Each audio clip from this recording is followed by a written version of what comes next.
We are recording, so you don't need to. Please don't. Still photos are fine as long as there's no flash, rather. And you've already scrunched to the left, so I think that's it. We'll give it a moment momentarily.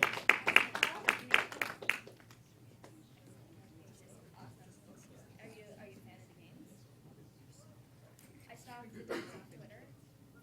I like stalking the devs for joint making decisions. They know me now as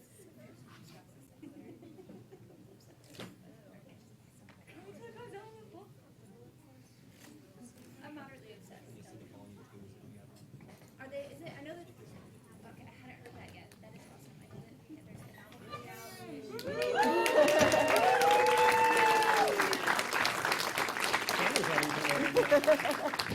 Hello, everybody. Thank you for coming. We know it's late. Will you take your badge off? Just so it doesn't rub against your mic. I hate things that rub against things. It's No, I don't really. on the left side. So this is being live web streamed and Uh-oh. recorded. Did they start already? No, not yet. Oops. I hit the record button. But just so you know, that's happening. If you feel questions from the audience, which you usually do, Jonah's going to repeat them so that way people at home can hear what's going on. Okay. Just so you're aware that that's what's happening. And I know the chairs are really tempting to go, or to roll around the stage, but if you can try not to. I was a hairdresser. Okay, excellent. That was like my pet peeve, too. Please don't spin in the chairs. Excellent. For a reason.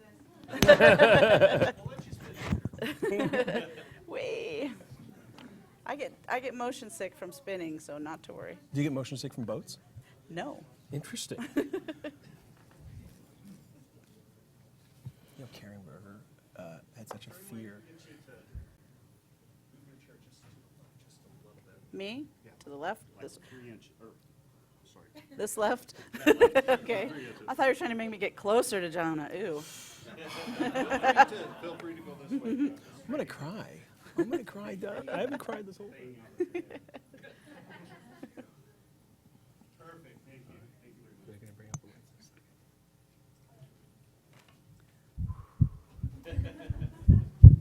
I don't know if it's your guys' hot air or my hot air. Welcome to the Secret Origins Room at Emerald City Comic Con. I'm Jonah Weiland from Comic Book Resources. Sitting to my right is a woman I've known for quite some time. I think about 17 years now, and you guys all know her as Gail Simone.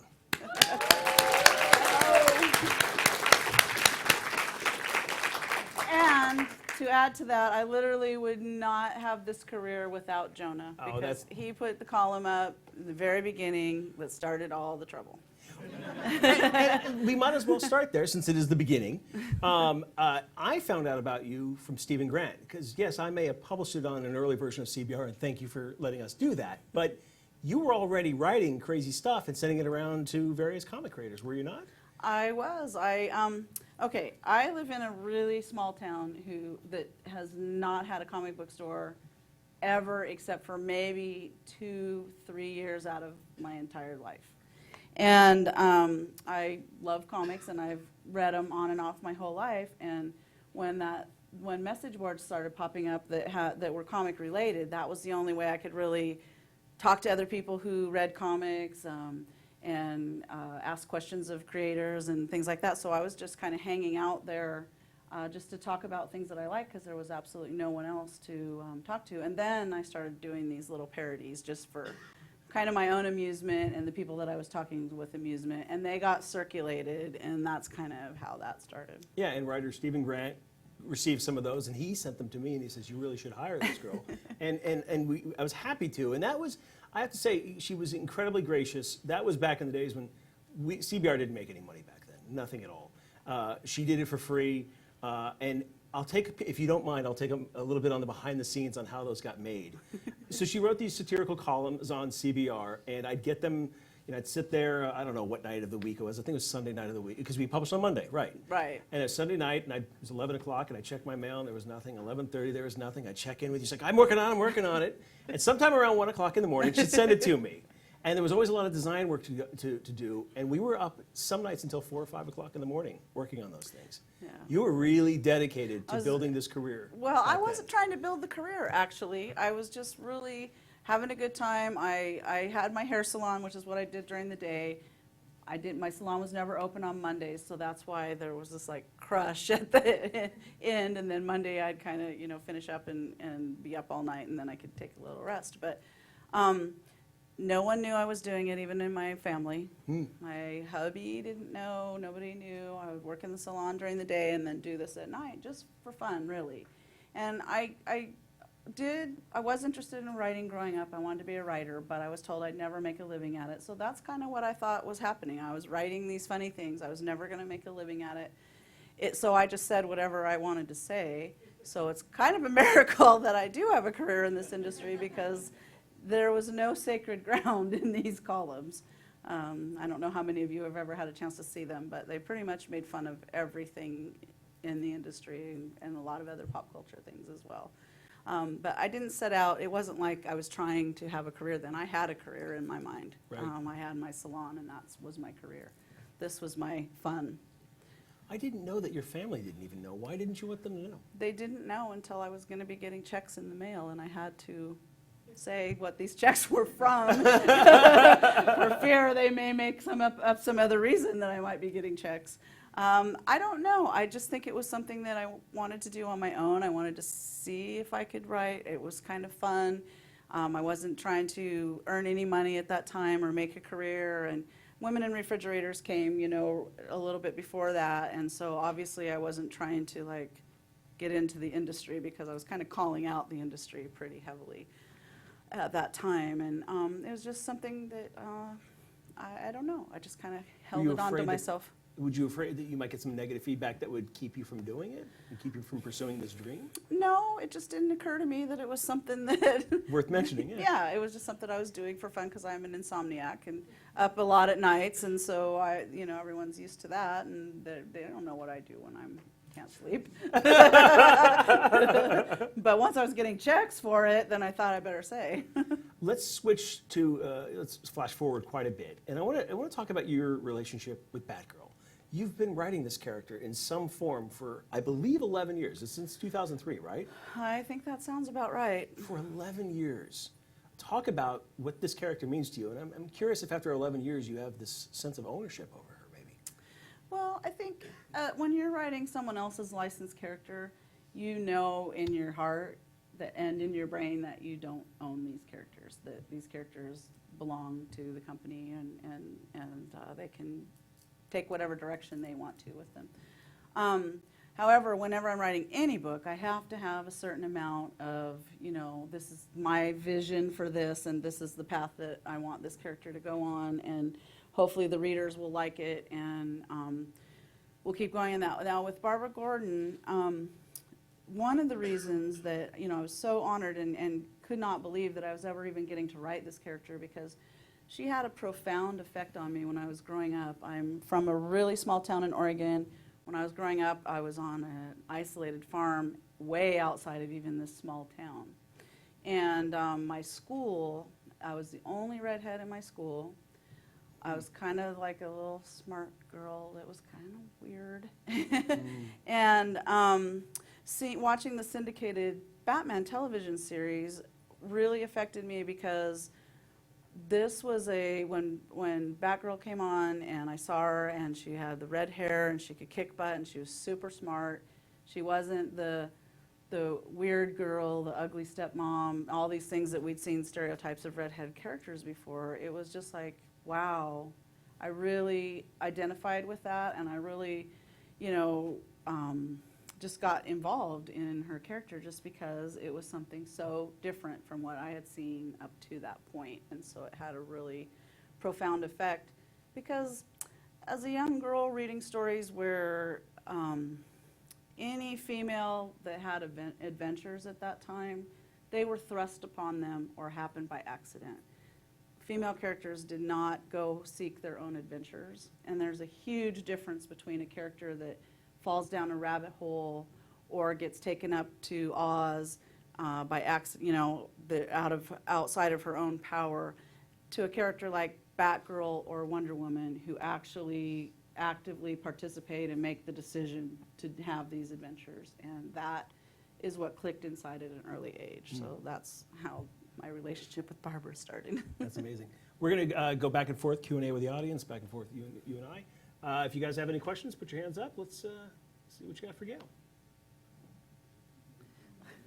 Wow, I think you're There we scared. go. a little bit. There we go. You sort of had a question earlier about fear of backlash from that earlier column that you had with the industry. Has any of that come up over the course of your career? Has any of that? Here's the deal. I started off pissed off, and I've kind of stayed pissed off about certain things all this time. I get hate mail every single day. So if you want to call that backlash, you can. I don't really call it that. I call those kinds of things, I must be doing something that people are uncomfortable with and that haven't seen before, that if it's pissing them off this much. So I wasn't really afraid of that. One editor one time made the comment that felt they had to hire me so that I'd quit writing the column. Really? It was a joke. They would never really hire somebody for that reason, but it was definitely getting around, and the editors and the companies in the industry were very familiar with the column, and a lot of them were fans of it. And you could tell the column was written, even though there were things that I thought were ridiculous and that I made fun of. It was still written with a love of comics and a love of the industry, and that showed through. And that was something you brought up with me a lot, because when I would help you with the design. You directed Yeah, he everything. did some amazing designs. And I for didn't it. know what I was doing. But so I was like, That's it how has to be some of the fun. best energy happens, though. Yeah, yeah. We don't know what we're doing, but we're going to do it anyway. But your edict was always, it has to be fun, it has to look fun, it's not mean-spirited. And I think if you can laugh at yourself, you saw that. I'm sure there were a couple people that had a harder time laughing at themselves. Not very many. The truth is people started coming up to me in the industry and saying, "Why haven't you made fun of me?" It was like they were really hurt that I hadn't made fun of them, and that was kind of shocking. I was like, well, I can fix that if you want. I want to talk to you a little bit about Kickstarter. You did one with Jim Calafiore, Leaving Megalopolis. Yes. I have to admit, I'm kind of either way on Kickstarter. I've seen so many poorly run, but yours was one of the more successful ones. And I'm curious what you learned about your fans, what you learned about the business, what you learned about that process of these crowdsourced, crowdfunded books. Talk a little bit about your journey with Kickstarter. Okay, first of all, I wish Jim was here because Jim did a lot of the heavy lifting. And for those of you who maybe aren't familiar with Jim, he was the artist for most of the Secret Six run. And we had been asked once, the new 52 happened, we weren't doing Secret Six anymore, just constantly through Twitter, our emails, conventions, people were asking, when are you going to bring Secret Six back? Are you going to do something else together? Just constant questions because they were missing Secret Six. And so we started thinking about, well, what would we like to do and how could we make this happen to work together again? And we really wanted to do a project that we had control over. And that's thank you for everyone who backed that Kickstarter, because that's what it gave us, was control over this project. And he was he's a tremendous artist, he's a great businessman, he's got a lot of experience in this industry, and he was the one who found out where we should have it printed, what kind of paper, just on and on and on, all that stuff. I was more the mouth and the publicity and the scripter on it. And a lot of people that backed that project were not comic book readers. That's one of the things that we learned. They watched the video, which, on Kickstarter, I was just so envious of these people that have these beautiful videos and wonderful productions, and they look so amazing and arty. And ours was literally, we were getting ready to go see a movie in a town an hour and a half from where I live. I wasn't expecting to be on camera, for one thing. And Jim was like, okay, we got to get this out, we got to get this out. So my husband says, okay, I'm just going to film you on the iPhone, and you're going to stand in front of this river and this tree outside the movie theater, and you're going to pitch this project.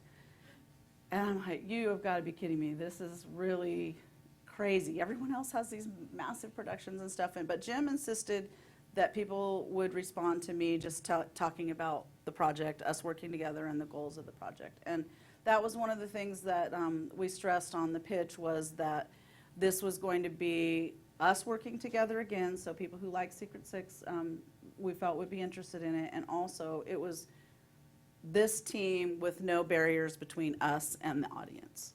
And I think that's what people responded to, was to see what would come of that. And it was going to be a survival horror, and you know, the pitch was that there's this town, megalopolis, that's the safest city in the entire world, guarded by the most noble, protective superheroes. And then one day something goes horribly wrong and humanity becomes their prey. And our story is focused down on a small group of survivors just trying to get the hell out of the city and away from this massive thing that's gone wrong. And I think that people seem to respond to that idea, and also that this was going to be pretty raw and was going to be a version of a comic book that would have that emotional rawness and diversity and humor and sex and the things that we felt would make a really good comic. I've talked to people who've run Kickstarters, and they all say it's like starting up a small business for a 3 or 4 month period, and it's an incredible amount of work, and they're all kind of overwhelmed by how much work it is. Oh yeah, you do learn what the big publishers go through, and you do start to understand some of the decisions that are made, you know, at that point. Because yeah, it's like running a small business, and you need to follow through. And that was the whole thing, is you know, if too many people didn't follow through with their promises, then Kickstarter is not going to work. And I think Kickstarter is very important because there's so many amazing projects that could never get made without it. Yeah. And that's the real truth of it. Knowing the challenges of Kickstarter and also the challenges of creator-owned work, would you go that route again for another creator-owned work, or would you try an Image or another company? I would go that route again if there was somebody great, such as Jim, who could do all the businessy stuff that I'm just not good at and don't have enough time to focus on. Excellent. Because I literally would have to stop doing everything else, writing everything else that I write, to attend to all of that stuff, and that would be difficult. Okay. Any other questions out here? You in the back? With the amount that you're writing right now, so like you speak of these barriers that you had. What exactly is happening in the career-wise, like that, where you feel that you had to break out and do something like this that you wanted to show us? Is there a barrier that's blocking you from projecting that in? I don't think that I have barriers. In fact, if those of you who are familiar with my work, there's been a lot of barriers, I think, that we've just plowed right over. You know, and I've never really felt like, you know, DC or any other company has set up a barrier and said, you know, you can't do this. But I understand that in a mainstream comic book, there's certain things that we're not going to discuss, or they're going to happen off panel, for instance, or the violence level isn't going to be as intense, those kinds of things. Or there's certain things that I know, because Batgirl has a wide age range of an audience, that isn't going to go in Batgirl. It's not that I felt like I had barriers thrown up for me. It's just that this is a story that would not fit in any of those things. And we honestly wanted control of it. We wanted complete control to see how that would work out. And we want complete control of the rights and everything else. And that was the only way that we could really do it and do it right. There was a question over here. Go ahead. We spoke, I talked to you a little bit earlier, and you had mentioned how the numbers of women in the audience had changed. And I mean, I know from my own experience that your work was a big draw for me. And I was wondering how much you've seen that kind of sea change, or can you talk about that a little bit? Okay, here's the deal. One of the first conventions that I went to, where I was on a panel that was women in comics panel, I think there was like 9 or something women on the panel, and only 2 of us actually were in what I would call comics. The rest of them had like little things that they passed out to their friends that they'd drawn, you know, stuff like that. And the audience was literally, I think, 3 or 4 people, one of which was my husband. Okay, and now, you know, at San Diego Comic-Con, we had a Women in Comics panel one year that had Standing room several only, yeah. thousand people in it, and people in the halls angry because they couldn't get in.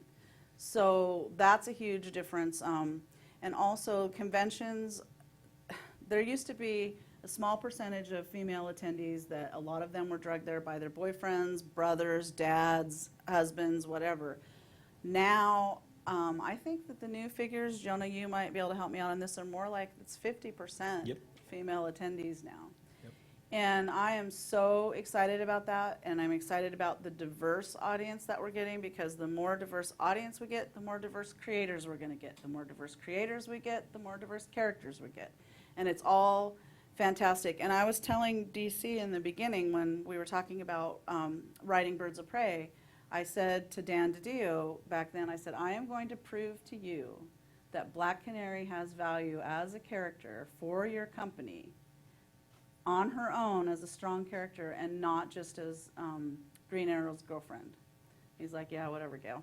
And you know, then by the time I had written those characters for 5 years, she went off and led the Justice League and became a very prominent, strong character who had kind of been abused and not really handled great on and off, you know, throughout the years. So I have said to them from the beginning, why would you cut out 50% of your audience right off the bat by not having any product that they want to read?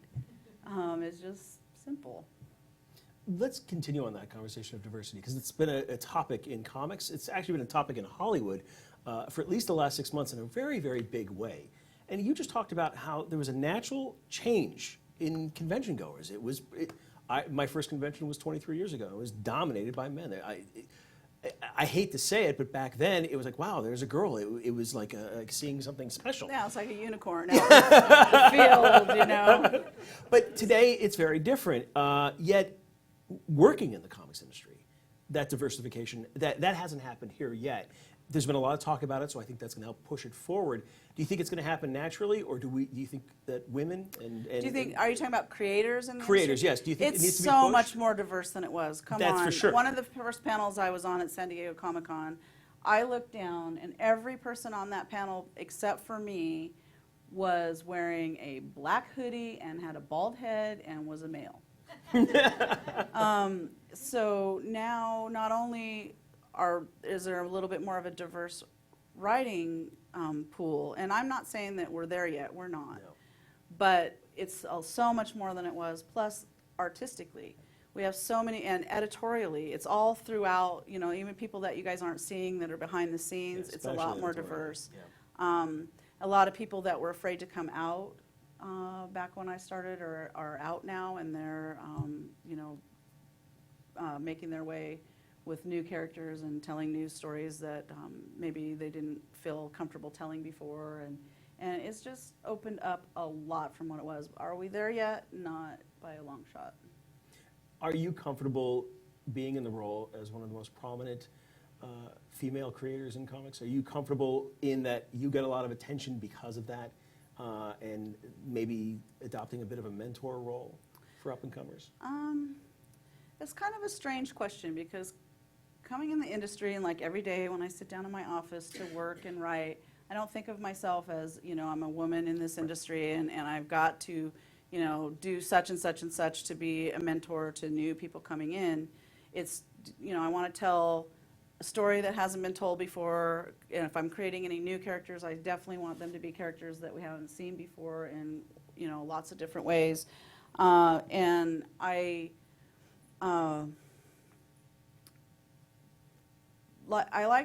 like equality for everyone and in all ways. So it's such a difficult question. Sometimes it feels like when you're on only panels that are women in comics, that starts to feel a little almost ugly. Even though we had to go through that process, and I think we're finally getting on the other side, even though we still have panels like that, it's not like I'm not asked all the time, what's it like to be a female in the industry? Whereas that was the question that every single interviewer, every single reader asked for quite a while, and nobody even asks that anymore, very rarely. So I think we've come a long way in terms of that.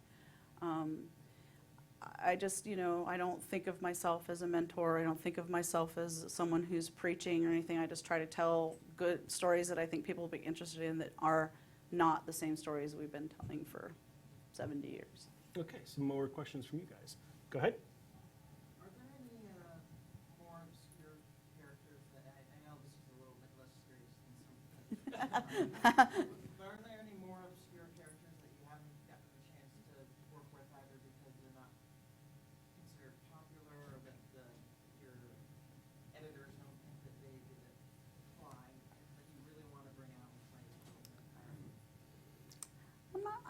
know, because I don't really, like, I've taken a lot of obscure characters or characters that weren't popular and reimagined them, like Catman and you know, like just, there's quite a few of them.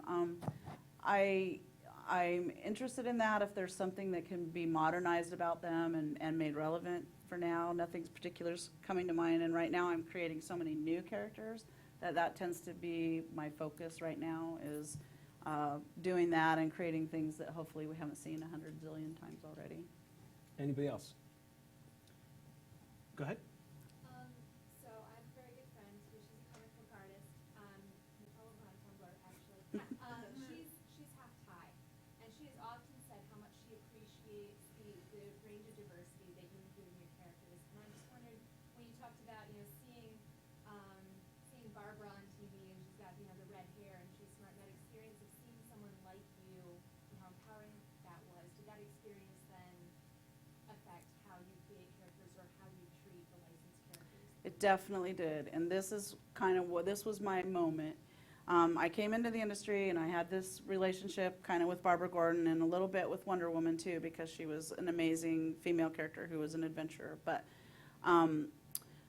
I started looking around, you know, attending conventions and communicating with people online and stuff, and realized how much underrepresentation of nearly everything there was, and that if I was feeling this just by being, you know, a white, straight, redheaded girl, that I would not possibly be the only one feeling that way. So, and then I thought, you know, this really sucks when you sit down and really take a look around and you know, because at first it was a little bit, you know, I was a little bit selfish. I want to prove that these female characters can be strong and they can, you know, draw in female readers, etc. And then I started looking around and like, we just have so much more work to do than that. You know, just really looking and going, this needs to change. I saw a hand up over here. Go ahead. I had a couple of questions. First one, I need to bring it up again, but do you think that the treatment of the female in the industry is getting better? A lot of like sort of backlash on harassment recently. The treating of female creators. Yes, if that's getting any better in your world. And the second question is, how do you feel about the response you get to not having enough diversity sometimes? So that's what I see. The first part of that question, I have never really been treated poorly by the industry. That's my personal experience. I know lots of female creators that have a completely different experience than that. But I also know that publishers are looking for female creators because they are starting to see that there's some, you know, there's things to offer. We have some very talented artists that have audiences of their own, female creators that have audiences of their own, and you know, it's becoming something that they're definitely looking at and aware of. And you know, like I said earlier, I get hate mail every single day. Are you going to let that stop you doing from what, you know, you want to do or what you feel is right? I'm just not that kind of person. That just sort of makes me a little bit more stubborn. Why don't we switch to, you're returning to Marvel after all these years. You kind of got your start in superheroes over there. And talk about the Savage Wolverine story that you're working on. Well, it's not out yet, so we can't say too much, but it's really kind of fun to be back at Marvel. I'm just doing a couple short things for now there, one of which is Deadpool in the Deadpool number 27, which Deadpool was my first mainstream comics work that I did. So hopefully you guys will pick it up. If you like things that are like really inappropriate, that'd be a good one for you. Savage Wolverine, I've only written Wolverine I think maybe one time previously that I can think of, and it's really fun to be able to write him, and Jubilee's in it, so it's like this really interesting relationship that's going on with it. Okay, who's your artist on that? I'm sorry. I'm trying to think if we have one yet. We may not have one nailed down yet. Okay. You know, what is you didn't do a lot of work at Marvel. You spent most of your time at DC. What are the characters at Marvel you'd love to get your hands on? Spider-Man. Spider-Man. I don't think Dan Slott's giving that up anytime don't kill soon. Me. Yeah. When Dan Slott retires, or I throw him in a dungeon somewhere. Any other questions out here? Right there in the center.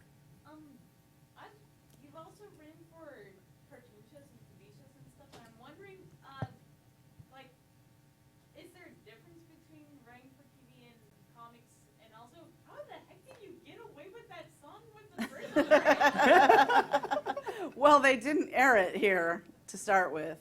It was aired elsewhere. So we didn't get away with it. But to be honest, I didn't write that song. It sounds like something I would have written, but I didn't write it. It's a little bit different because with television, instead of having maybe 2 or 3 editors, you might have 20. You know, so there's a lot more people involved in it. A lot more people you have to make happy. It's still all about telling a compelling story that someone wants to keep watching past the first couple minutes, you know, or keep reading past the first couple pages. And they can do a lot of stuff because we've got voices now, and we've got, you know, things that can move. They can do a lot of the story with that. So, you know, and you can't have a lot of dialogue. You have to accomplish a lot with a very small amount of dialogue. Be aware of that kind of thing. But it's still visual. There's so many similarities that I think there's more similarities than differences, actually. Really, because I would think that comics making, in a way, would be a much more intimate creative process than animation.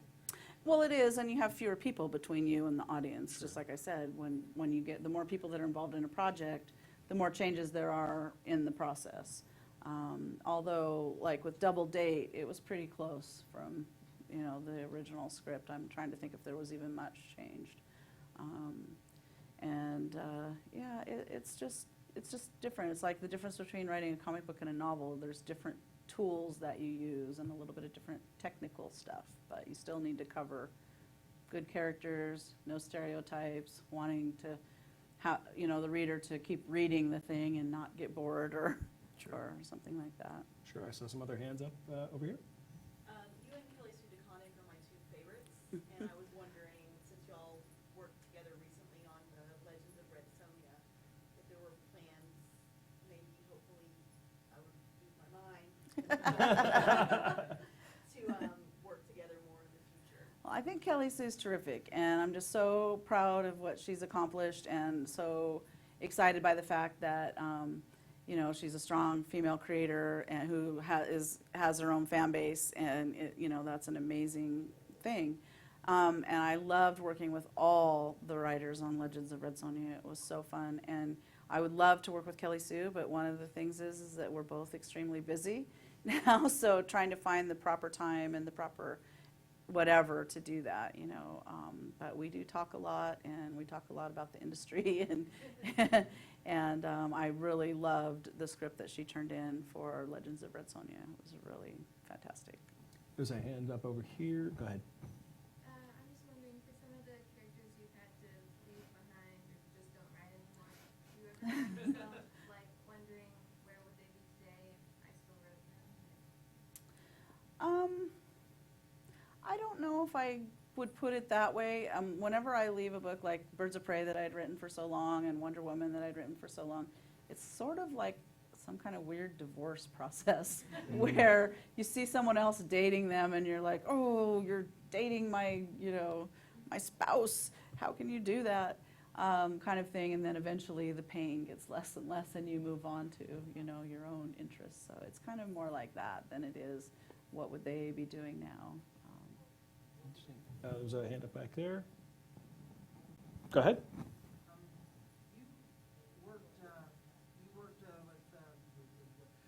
You worked on the Wonder Woman animated feature a few years ago, and I was wondering if there's anything you wanted to talk about that, your experiences with it, or just your feelings behind it. It was a pretty neat experience. It was really fun. We had a female director on it, and she was just really all about making Wonder Woman just as strong and powerful and violent as possible. And it was kind of fun to be working with another woman that thought that was cool. I did enjoy that. However, I wrote the first script that went in for the film, and I didn't write the final script. And I had a little bit more humor in the original script and a lot less sexual politics, but that's the only difference. I think they did an amazing job, and I was really proud to be part of that.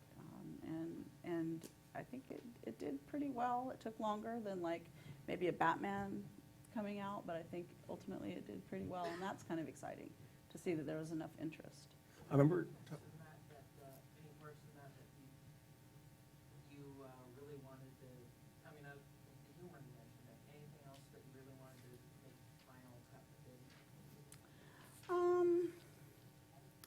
don't remember specifically. I just remember that when I was writing Wonder Woman, and my feeling about Wonder Woman is that I like her to be a little bit past those sexual politics issues and man-hating issues and things like that. And so that's kind of, none of that was in the original script. I remember interviewing a teacher, and Yeah, she's great. she is great. And she said when every draft of the script she read, she said she couldn't believe how much violence was in there. And she said, there's nowhere they're going to let this go through. But the final product is pretty brutal. It's pretty no holds barred. I think even more so than some of the other features, the animated features. Yeah, I sometimes. think so too. And I think, I always think of Wonder Woman as a warrior, as a soldier, as the person that in the DCU you would call if you need to win a war. And so I was kind of okay with that take on it, although I wasn't sure. At first, sometimes we don't know right away if we're trying to target an audience from 5 to 50, or if we're trying to target an audience from 14, to 20 or whatever. And I think that one definitely had a little bit of violence for a 5-year-old. They need a different Wonder Woman movie at first. Speaking of warriors, you're also you've got a huge task ahead of you for this Tomb Raider reboot over at Dark Horse. And this isn't your first time with the character. You've worked with her before. But talk about bringing Tomb Raider back to comics. Well, I have been a huge fan of Lara Croft, and it's kind of like, I always am so excited because the people that grew up with young women and young girls and young boys both that grew up with Lara Croft and Xena and Buffy, such stronger characters than what I grew up with. And you can see how much difference that has made in their attitudes. They're like, to watch something or read something that's a strong female lead is just like no big deal. They've grown up with it. It's just, it's common. And I just loved Lara Croft. I loved the first incarnation of her, and I did when they had the celebration, I did an animated short where she was at boarding school still and like 12 years old. It was called Preteen Raider, and it was really fun. And when Dark Horse approached me to write the new version of Lara Croft, I said, no, I'm not interested. There had been some bad press. It sounded kind of sketchy and weird, and I just, I just wasn't interested. Then I bought the game. Because I decided, I liked the old Tomb Raider game, let me see, and I bought it for the Xbox 360, and Bones from the audience. and I started playing it, and I was like, this is incredible. And I just immediately really admired Rhianna Pratchett, who's the lead writer for the video game, just because she and all the team on it have created a younger, more vulnerable character who's less interested in treasure and more interested in solving mysteries and questions of, our world and the universe. And then it was so emotional that I'd never really seen a video game that had impacted me that way. And so I called Dark Horse back and I said, is Tomb Raider still available? I think I'm interested now. And they're like, oh yeah. And so we started talking about it. And then I wrote some issues, and we decided, this was going to be the story that happens after she gets off of the island of Yamatai. And it's going to be canon for the Tomb Raider games, Lara's story, everything. So I was going to be able to layer in some character work, have some more scenes with her, the supporting cast, and do all these things. So then I thought, I think I'm going to play this game again. So I went and bought it for the Xbox One. And sat down and played it again with all the extras. And it's just an amazing, amazing journey with that character. And, it's so guttural and so, you've got to shoot things to survive that you don't want to shoot. You've got to, bandage your own wound to keep yourself from bleeding to death. And it was just incredible. And I think that, I love her character even more now. I like this new take on her a lot. All right, you got about 5 more minutes. Question for you? Just a quick question. Stan Lee always shows up in Marvel films. Would you support an active Twitter campaign to get a reference to something at the corner of Gail Simone in every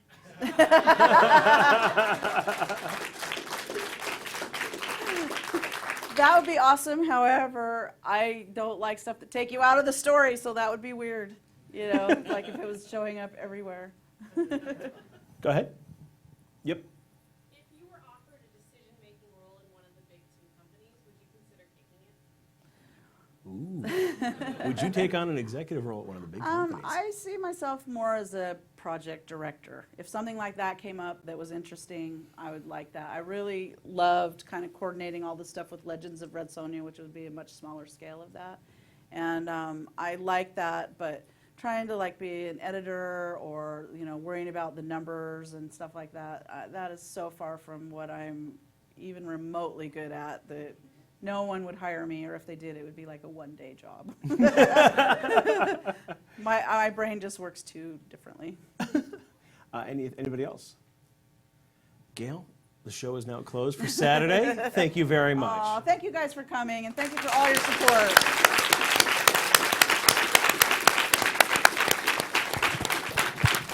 And thank you, Jonah.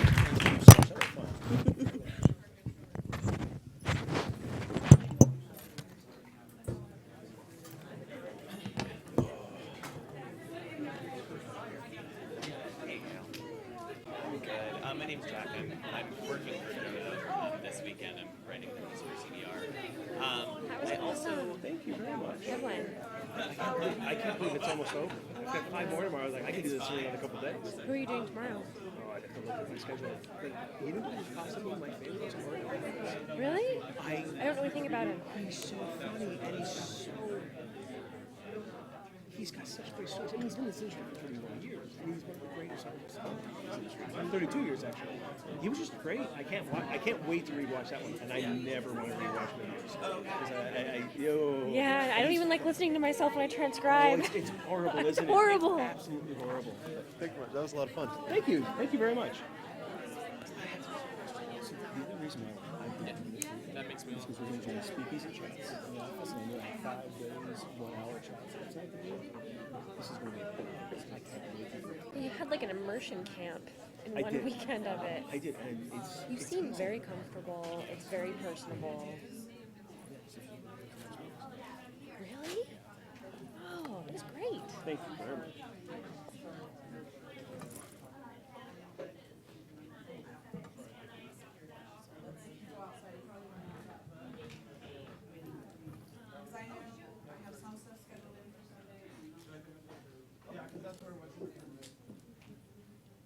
So you know the owner first? Yes. That makes my life easier. Gail, is this yours? Yeah. Okay, He's not used to wrangling the broken purse.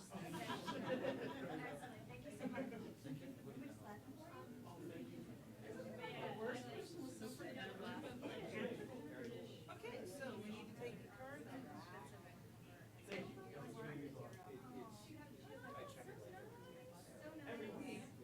Hey, come on, man. I saw someone actually else in the Kickstarter costume going into the TARDIS downstairs. Yeah. Did you get a picture of the TARDIS yet? Okay. In the TARDIS with 2 Seattle actual police officers. Oh, that's awesome. The best map I've ever had. I got the TARDIS assistant. There were 2 police officers. But the police officers are hilarious. And they were super nice. They took a picture with me, and I would show you if my phone is. I know, I bet I did periodically charge mine because it's like signals here so bad. So It's bad. weird. Apparently, my phone went. I find if I put my phone against the light tower, then I get a slightly better signal sometimes. Because me, that little bit of amplification. So Jonah, we have you tomorrow again, right? All day, nobody else. You guys have been awesome. I've worked with so many crews, and most of them in LA, to be honest. But you know they're doing it. And you'd be surprised by the attitude you get down there too. You guys have just been so easy. And we're not even being paid. You're not even. I don't want you to behave. That's No, what. no, no, we're not being paid. Oh, you're not being paid. No, No, we they're get here volunteers. like 7 or 8 a.m. and we leave here at the end of the day. We don't get paid. This is all volunteer work. I gotta find a donut place or something tomorrow morning. I didn't know that. Super good donuts. But are they near Yeah. here? If you just Google them, there's one at like, there's several all around downtown. Okay. If Yeah, I this have thing time, has- If you- Over we 1,000 totally don't have volunteers. those. you guys are awesome. No, anyone in like a green shirt or the orange slip-on shirts, we're all just not being paid. Yeah, there's over 1,000 of us. Yeah. But, hey, And somehow things manage to still work. I hope you guys are having fun at least. Oh,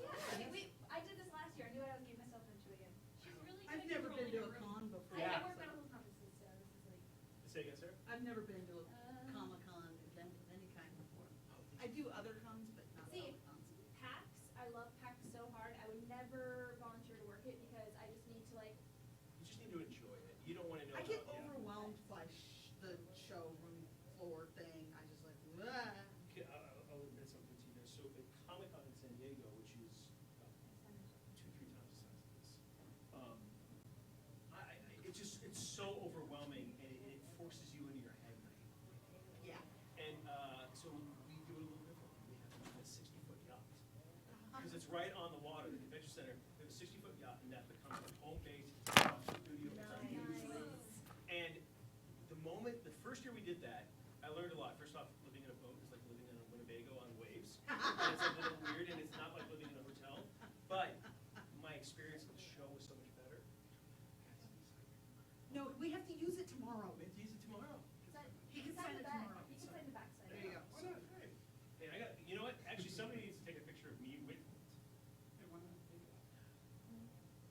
Hopefully he'll get the signal. He also might be standing outside. I could stand living on a yacht for a few days, though. I wouldn't be sad But I about that. don't know When are you leaving?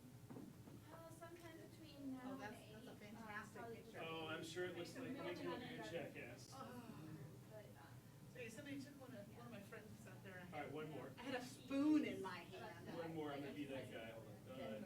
All right. Okay. If I were outside, I'd Is the probably. light a little better here? Oh, if you want light, man, I can control the, oh, that's good. okay, cool. Boy. Yeah, I mean, it's definitely not gonna be late nights. I have to like. Well, I have to Oh, try that's to get here perfect. early, All right. so I wanna get Karen Gillan's autograph, so I figured I have to be here early, because it's 10 o'clock signing, and I wanna be there before things open. Okay. So, Cool. Well, are you gonna participate in tomorrow? it's gonna be still cosplay, because when you do like a normal Amy Pond outfit, that's not one of our iconic ones, it just looks like clothes. Yeah. So, This is true. it's gonna be a still baby one. Excellent. I'm so sad we didn't get pantless Rory. That one would have been great. Yeah. Rory with no pants. We wanted to do the scrubs, but we ran out of. All right. I'll catch you around. Feel better, okay? Don't die, and don't get me sick. All right, I do have one quick serious question for you. Yeah. Albert Ching is our new senior editor. He's brand new. He's only been with us for 7 months. I'm kind of throwing him in the fire with those two. How do you do? Oh, yeah. Like I'd say you're probably the best at handling of like this. You and Kasu and him, but he's pretty good. Yeah, I mean. He's in practice. I think He's so. pretty, I think having a bit of a better list to make sure he's just keeping up on the questions. Yeah. Like you can tell him every now and then it drops down. He's like looking for something else, but did a better job than I was doing. So he's much more conversational, Okay, as opposed to very drawing an different interview. style. But Yeah, not he's much more bad. conversational than. that's fine. Okay. Yeah. And I think everyone has a can different you tell he's really kind of listening? Because that's Yes. one Yeah. thing interviewers need to do. Yeah, no, he's definitely into it. Oh, yeah. Great. Yeah. He said he felt the Mark Bagley one did better than the Frank show. Well, Frank Cho's a little hard too. I mean, Frank Cho has his own issues. He's. He's an odd character. I've known Frank for a long time. I love his art. I love his art. And But he's he seems awkward. overall, yeah, he's a little awkward. He's overall nice, but he has some things that he can get into that can get him into trouble. He's certainly done some things that Jonah said for example. Right. You know, and what I think was actually really interesting, like, I wish you could almost contrast the two, is like, because, you know, we had him, who's well known for doing, like, really sexy art, and then we had Scott Campbell, right, who's also really good. And both got asked the question, like, so, you know, there's this, you know, people are become more and more, like, you have that, and their two responses were so different. It was really, really, really, because Frank was like, I'm no trouble, right, you know, like, whatever, I don't give a shit. And where Scott Campbell was like, well, I really like drawing it, but I'm not listening to it, like, Right. and that's kind of an important, as far as like just professional speaking. Right, But I thought, like, as somebody who sat through all the panels, like, I was contrasting those two in my head. I was like, those are really cool. You know, both those questions kind of ask these people who do similar sort of things, just the difference. I didn't know Scott was Jason Campbell. I didn't know he was such a businessman. They want the white. Yeah, shirt. he's No. probably, yeah, he's like really into art, like. He gets it. Yeah. He gets all Which of is like the opposite of, like, say, like, Yeah, we're not Ed supposed to shut McGuinness, down. who is like, Oh, you know, like, I sorry. really don't want to put up with stuff. I'm not really cool with that. I called one of my editors back. He said, does Ed do interviews? He goes, hold on, let me check. Yeah, I found two. No, just one interview. He goes, How did he get rid of the twins? because the convention flew out. Everybody who's been up there are guests of the convention. Yeah, well, yeah, but And several people who said, I didn't know I was doing an interview. Lots of people don't read emails, I mean, that's. This is true. I didn't know I was doing it till someone told There me. is some of that, but there might have been some communication. Yeah, that, which also happens. Yeah, I'll talk to Jim and George, them and Anonymous one, so I'd love to do this again. Yeah, that's good. I like running, this is my first time running this room, I ran a regular panel room last year, but I kinda like. See, I'm learning tons, I know nothing about comics, but now I'm like, I know like peripheral stuff about comics, I'm not like a hardcore comic person. Like I consume some comics on my own, but I'm a novel reader. So I read a comic in 5 minutes, and then I feel really guilty, because I'm like, I know so many people, like, I appreciate the art, I just can't, there's like Ben, like my husband, he'll spend like an hour reading one issue, because he looks for the story that's in the art, like he's really that sort of thing, you know, It's and. been a long time to get, Yeah, and it's really hard to get, but like, so I've read some stuff and I appreciate it, but I just know that that's not the best of me. I can tell you, I learned something today. I do a lot of interviews, I don't normally do them in front of a big group. Yeah. But I did learn something today, because I was surprised. Gail had almost a full room. Scott Snyder had a full room. Every time I said, do we have any questions? They were right there. Everybody had their hands up. Gail, there were no hands up at first. What the fuck is this?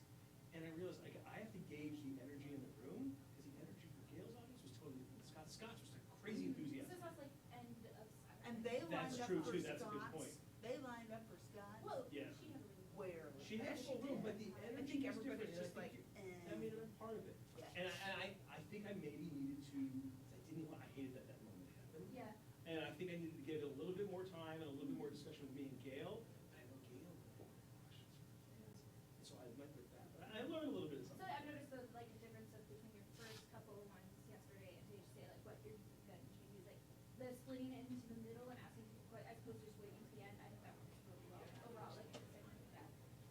But I think that works. I think that's a really cool dynamic to keep. So now that we figured out how to do this. All right. Have a good night. You See you too. tomorrow. See you later, man. Debrief at 7:30 in the war room. I'll be over there in a second. Kelly was looking for you. Yes. For your custom designer. Just after I texted you back, I hear, Ben! Oh, I haven't got it. Right behind me. Oh, there it is. Signal is so bad. No, like just hit send. Okay. Hey, John? I'll be on second. Okay. What you need? Well, I'm just letting you know, we have a meeting in 20 minutes. I'm gonna go. I'm gonna. Was there a debrief last night? Because we like jetted out of here. I left before there was debrief because Oh, do you people, have to go to at like 7:45, there was still nothing actually happening. Oh, There well, was I still- told Chip we were leaving. I'm like, we have got to go. Yeah, no, We have I a movie, was we like, gotta go. I'm gonna go. So glad we did not miss the movie. It was so much fun. That space boat, if you will. Yeah, that's what Kelly was saying too. I'm not committing to anything yet because I know this one is unsealed, so I'm gonna leave it, and so is this one. Excellent.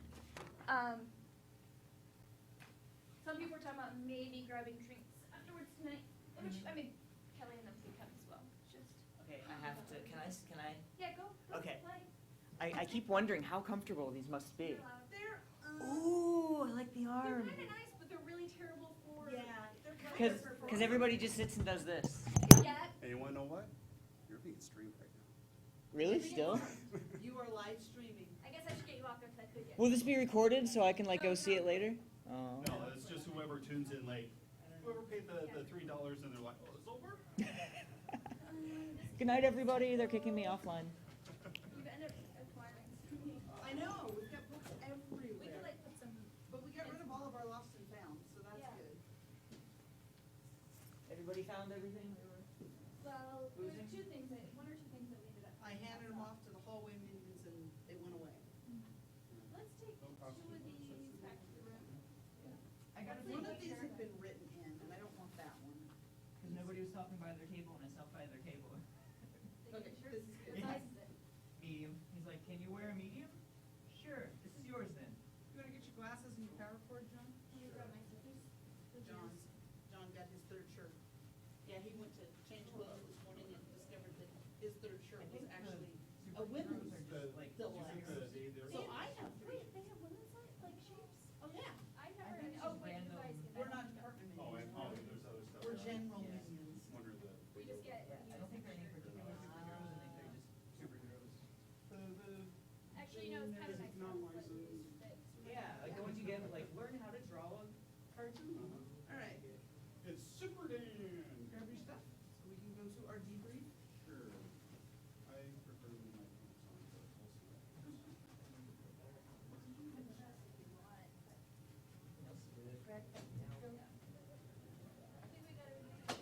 Get the memory cards. They're returned in already. We might actually leave the memory cards in because we didn't record, so. No, they were. One thing, we're not supposed to abandon the room. No, we go. It's done. Yes. Okay. They told us to be at the debrief at 7:30. Okay. No one's spending the night in the room and they leave all this stuff here. Just to be sure, I mean, we're gonna put this like. Yeah, I was just wondering